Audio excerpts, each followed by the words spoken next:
नमस्कार, आईपा के मंच में आपका स्वागत है। आईपा यानी all India progressive politics association, जिसका मकसद है देश की राजनीति को एक नई दिशा और दशा देना। न सिर्फ राजनीति की बात होगी यहाँ पर रोजगार की बात होगी, शिक्षा की, और साथ ही साथ हम बात करेंगे स्वास्थ्य की भी। और इस वक्त में दादरी विधानसभा क्षेत्र के वेदपुरा गाँव में मौजूद हूँ और वेदपुरा गाँव की ये चौपाल है जहाँ पर लोग आते हैं, बैठते हैं, बातचीत होती है और राजनीति को लेकर विचार विमर्श भी होता है। और यहाँ पर इसी कड़ी में कुछ लोग मेरे साथ मौजूद हैं, गांव के ही लोग हैं, उनसे बातचीत करते हैं। उनके गांव में पिछले 5 सालों में कितना विकास कार्य हुआ, कितने निर्माण कार्य किए गए और अभी ऐसे कौन से काम हैं जो होने बाकी है। क्या नाम है आपका? अमित नगर। अमित, आप अपने गांव में देखते हैं तो कितना काम, क्योंकि आपका बिल्कुल नोएडा से लगता हुआ आपका गांव है, तो कितने विकास कार्य इन पिछले 5 सालों की अगर बात की जाए तो कितने काम हुए? कोई विकास नहीं हुआ अभी एक्चुअली में। जितने भी ये दिख रहे हो आप, सीसी है, ये सब चीज़ें पहले हो चुकी थी, अथॉरिटी ने करा दी थी पहले ही। उसके अलावा तो कोई प्रावधान है नहीं, सेम ही है। अच्छा, जैसे अगर स्थानीय मुद्दों की बात की जाए, जो स्थानीय रख रखाव है, चाहे नालियों की सफाई हो, अस्पतालों की देखभाल हो, डॉक्टर्स वगैरह आते हैं प्रॉपर, और जो सड़कों का निर्माण ने कहा कि पहले ही हो चुका था पहले कार्यकाल में, गाँव में थी। हाँ, तो उसको लेकर क्या कहेंगे? ऐसा है, पहले तो अथॉरिटी ने करा दिए थे ये लोग, क्योंकि अब क्या है, पिछले 5 साल से इलेक्शन तो हुए नहीं, प्रधानी के कैंसिल हो गए इलेक्शन, तो बाकी जो भी हैं साफ़ सफाई वाले अब पिछले टाइम से आने लगे अथॉरिटी से। पहले तो आया नहीं कोई भी। और रही ये कूड़ा है जैसे गांव का, उसको कोई निस्तारण नहीं, अभी भी गांव में ही पड़े हैं, तालाब है, उसी के पास गिरते हैं लोग। और स्कूलों की बात की जाए, शिक्षा की, तो किस तरह की आपके यहाँ पर व्यवस्था है? स्कूल में हम हाई स्कूल तक है वैसे, पर लेकिन वहाँ पर टीचर नहीं है प्रॉपर, नहीं अभी कुछ लोग प्राइवेट रखे हुए हैं टीचर।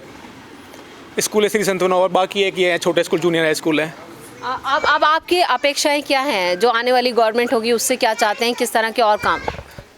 अपेक्षाएं तो क्या है, एक तो रोज़गार हो लोगों के लिए, उसके बाद जैसे 2017 से जब से योगी सरकार आई है, ये जो आवारा पशुओं की बहुत ज़्यादा हो गया। अब मतलब ऐसा लगा लो, अब आज के टाइम में बिना किसी बाड़बंदी के आप खेती नहीं कर सकते गाँवों में। आवारा पशुओं की इतनी ज़्यादा दिक्कत होने लगी है। उससे पहले था कि लोग बेच देते, अब लेकिन गाय बहुत बड़ा समस्या हो चुकी है। अब देखो, अब हर गली में आपको 8-10 गाय मिलेंगी ज़रूर।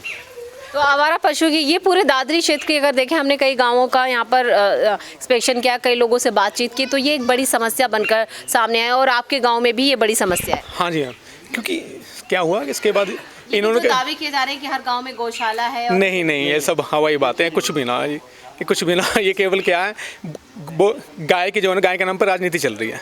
एक्चुअल में उनका निस्तारण तो कुछ हुआ नहीं है, ना गाय का कुछ लेना देना, ना किसी के पॉलिटिकल। इनको क्या है, बस वो हिंदू की राजनीति करनी है, बाद में जाके कुछ नहीं करना इन लोगों को। तो अब 2022 विधानसभा चुनाव बिल्कुल नजदीक है, ऐसे में क्या बदलाव के लिए वोट डालेंगे या मौजूदा सरकार के लिए? बदलाव के लिए हो गए ऑब्वियसली। और आपका क्या नाम है? मनीष, आपके गाँव में कितने काम हुए हैं और कितने होने बाकी हैं? कुछ नहीं हुआ। हमारे गांव का तालाब है वो बिल्कुल ख़राब है, पोल्यूशन है उधर भी काफ़ी, कुछ नहीं हुआ। और आज जो हमारे विधायक है वो कभी झाँके नहीं इधर आके कि हम कुछ करा सकते हैं, इधर कुछ नहीं। तो अब आपकी जो आने वाली सरकार होगी उससे क्या उम्मीद है, क्या काम ऐसे आपके गांव में होने चाहिए? उनसे उम्मीदें हैं कि इससे तो कुछ हुआ ही नहीं है योगी सरकार से। बाकी कोई सरकार उसे आती है तो उससे ही कुछ, जो विधायक के लिए खड़े हैं वो कुछ खास है तो उनसे कुछ करा सकते हैं। जो भी कुछ करा रहे हैं बिना विधायक के भी वो काम करा रहे हैं। विधायक होकर भी तेजपाल नागर जी कुछ नहीं करा पाए, और जो विधायक नहीं है वो साफ़ सफाई के लिए करा रहे हैं। तो यहाँ पर आप अपने निजी स्तर पर ही जो काम है वो करवाए जा रहे हैं गांव में? अपने निजी स्तर से हम जो भी कुछ काम करते हैं, कभी सफाई का छोटा मोटा काम भी वो अपने उगाही से करते हैं। और ये चौपाल है, ये गांव की चौपाल है, हम इसके भी कुछ काम कर रहे हैं तो वो भी उगाही से कर रहे हैं। इसमें किसी नेता का कोई योगदान नहीं है।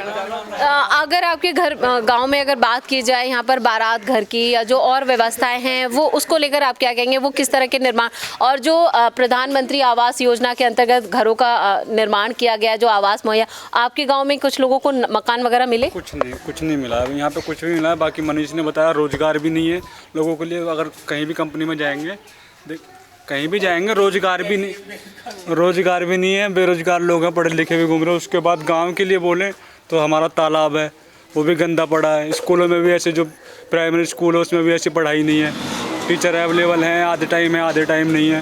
ये सब चीज़ें हैं यहाँ पर। रोजगार और साफ़ सफाई चाहिए, जैसे कि हमारा यहाँ पर 10 साल से वो नहीं है, प्रधानी ख़त्म हो चुकी है बिल्कुल। तो हमें अथॉरिटी करेगी, साफ़ सफाई होनी चाहिए, क्या नाम है, हमारे तालाब साफ़ हो, हमारी हॉस्पिटल साफ़ हो, इनमें डॉक्टर, जैसे हॉस्पिटल है डॉक्टर अवेलेबल हों, कि हमारे स्कूल है यहाँ पे, प्राइमरी स्कूल में गरीब फैमिली से बच्चे जाएंगे पढ़ने, तो क्या नाम है वहाँ पर टीचर होने चाहिए।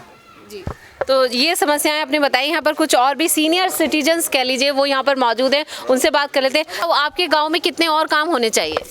काम यहाँ हुआ ही कहाँ कि क्या काम हुआ गांव में? कुछ कोई काम हुआ है यहाँ? कोई ITI यहाँ से चली गई, कोई बच्चे को रोजगार नहीं मिल रहा। यहाँ क्या हो रहा है? कोई काम हो रहा है? कोई आता नहीं है, कोई अधिकारी नहीं आता, कोई नहीं तो आता। आपने शिकायत की क्या तेजपाल नागर जो आपके विधायक है, कभी आपके गाँव में? तेजपाल नागर से कौन शिकायत करने जाएगा? वो सुनता है किसी की? आपका क्या कहना है, आपके गाँव में और कौन कौन से ऐसे कार्य होने चाहिए जिनकी जरूरत है? देखो जी, यहाँ समस्या सबसे बड़ी है जो बिजली की है। जी, बिजली का वो मन मांग वो भेज देते हैं बिल वगैरह। अच्छा, बिजली के बिल बहुत ज्यादा है। हाँ, बहुत ज़्यादा ये आपकी एक बड़ी दिक्कत है। बड़ी और क्या दिक्कत 24 घंटे है। बिजली नहीं, बिजली नहीं आती। शाम को 7 बजे आएगी और 8 बजे भी आती है और सुबह 7 बजे भग जाती है। रात को 4 घंटा आपके यहाँ पर जो योजनाएं चलाई गई हो योगी सरकार की तरफ किसी से, को तो कोई आए लाभ इस नहीं तरह उठा उसका, उन योजनाओं का फायदा आपके गाँव कोई तक नहीं पहुंचा? नहीं पहुँचा जी। जी, आपका क्या कहना है? जो यहाँ पर उन्होंने कहा कि जो विधायक है वो कभी गाँव में आए नहीं, काम हुआ नहीं, क्या वाकई में ऐसा है? नहीं, विधायक तो आता ही नहीं। कभी 6 महीने में 7 महीने में कभी कोई प्रोग्राम हुआ तो आगे वैसा। तो इन 5 सालों में कोई काम नहीं हुआ आपके गाँव में? गांव में कोई काम नहीं है। तो फिर क्या मतलब बदलाव के लिए वोट डालेंगे? बदलाव को डलेगा तेजपाल को, तो अब है ही नहीं यहाँ कुछ। सबसे पहली प्रॉब्लम हमारी ये है, तेजपाल सिंह नागर जो आज के यहाँ के विधायक हैं दादी क्षेत्र के, वो इसी स्कूल में, बैतपुरा स्कूल में, जो कि वो हाई स्कूल है, आज भी गवर्नमेंट के कागजों में वो इंटर भी नहीं है। जबकि उन्होंने ये वादा किया था कि इसको डिग्री कराऊंगा, इसे जो मतलब वो कराऊंगा गवर्नमेंट के इंटर। गवर्नमेंट का कोई टीचर इंटर का हमारे यहाँ नहीं है। इसमें हमारे चारों गांवों में जो है प्राइवेट टीचर है नंबर 1। दूसरा मेरा ये कहना है कि उन्होंने कभी भी किसी भी गांव में आकर के कोई योजना की बात नहीं करी, ना कोई काम कराया। एक ये जो है PWD का जो रोड है, जो आपके दुजाने से लेकर और आपके दादी तक जो गया हुआ है, ये PWD ने बनाया। उसमें वो अपना ये कहता है कि भाई वो मैंने बनाया है, नहीं, बिल्कुल गलत। कोई कम क्षेत्र में उन्होंने नहीं कराया, और वो उन्होंने ही नहीं, एक उन्हीं के लिए नहीं कराया। इस दादी विधानसभा क्षेत्र में जो भी विधायक आया, किसी ने कोई काम नहीं कराया, न बच्चों को रोजगार दिलाया, ना ही हमारे बच्चे, हमारी ज़मीन जो एक बार हुई है, जो दूसरे गांवों में हमारी ज़मीन जो एक बार हुई है, हमारे बच्चे ऑन रोड हैं, पढ़े लिखे बच्चे हैं, ऐसे कुछ नहीं है। कंपटीशन में हर बच्चा नहीं आता, लेकिन कंपनी में तो कंपटीशन नहीं है। जी जी, तो लेकिन 40% जो है वो इसका नियम बना दिया गया है कि अब 40% लोकल को भी नौकरी मिलेगी। नहीं दे रहे हैं ना, आज भी नहीं दे रहे हैं। आज भी हमारे बच्चे अब फ्री घूम रहे हैं, और हो सकता है आने वाले टाइम में हमारे बच्चे पता नहीं किस तरफ को मुड़ जाए, कोई मालूम नहीं है इसका। इसलिए लिहाजा अब रहेगी बात अगली ये भी वोट किसे देंगे हम वोट कांग्रेस को देंगे। तो यहाँ पर आपने देखा नाराजगी बहुत ज्यादा है, जो जनप्रतिनिधि हैं उनको लेकर भी है, समस्याएं कई हैं। युवाओं को रोजगार नहीं है, पढ़े लिखा रोजगार जो है वो यहाँ पर बेरोजगार घूम रहा है, और ये उनकी शिकायत भी है। और इस बार इन्होंने मन बना लिया है बदलाव का। आपको हमारा ये वीडियो कैसा लगा आप नीचे कमेंट बॉक्स में लिख सकते हैं, और इस वीडियो को ज़्यादा से ज़्यादा शेयर करें, लाइक करें और चैनल को सब्सक्राइब करना ना भूलें। नमस्कार।